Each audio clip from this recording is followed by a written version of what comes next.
ভারতের অন্ধ্রপ্রদেশে সড়ক দুর্ঘটনায় কমপক্ষে 25 জন যাত্রী প্রাণ হারিয়েছেন এবং বহু যাত্রী দগ্ধ হয়ে হাসপাতালে চিকিৎসাধীন আছেন। 24 অক্টোবর শুক্রবার ভোরে বাস ও মোটরসাইকেল সংঘর্ষে এই মর্মান্তিক দুর্ঘটনা ঘটে।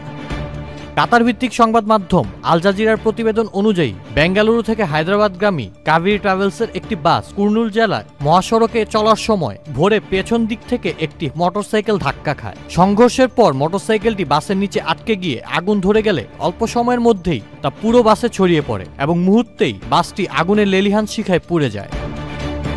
দুর্ঘটনার সময় বাসটিতে প্রায় 42 জন যাত্রী ছিলেন। কয়েকজন জানালা ভেঙে বের হতে সক্ষম হলেও বাকিরা দগ্ধ হয়ে প্রাণ হারান। ঘটনাস্থলে পৌঁছে পুলিশ ও ফায়ার সার্ভিস উদ্ধার কাজ শুরু করে এবং আহতদের কুর্নুল সরকারি হাসপাতালে ভর্তি করা হয়। বৃষ্টিপাতের কারণে উদ্ধার কাজ ব্যাহত হয় এবং ধ্বংসস্তূপের ভেতর থেকে মরদেহ বের করতে সময় লাগছে। ঘটনার পর বাস চালক ও সহকারী পালিয়ে গেছেন, ফলে পুলিশ তাদের খুঁজছে এবং একটি মামলা দায়ের করে পূর্ণাঙ্গ তদন্ত শুরু করেছে।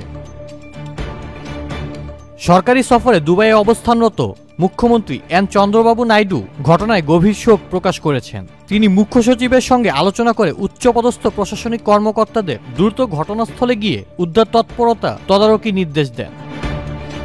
মুখ্যমন্ত্রী জানিয়েছেন, আহতদের সর্বোচ্চ চিকিৎসা সহায়তা নিশ্চিত করা হবে এবং নিহতদের পরিবারগুলোর পাশে সরকার মানবিক সহায়তা নিয়ে দাঁড়াবে। পাশাপাশি মন্ত্রী বিসি জনার্দন রেড্ডি ও কে আচনাউডুও এক বিবৃতিতে শোক সংবাদ প্রকাশ করে নিহতদের স্বজনদের প্রতি সমবেদনা জানান। আউসাফুল ইসলাম আকিব, চ্যানেল আই।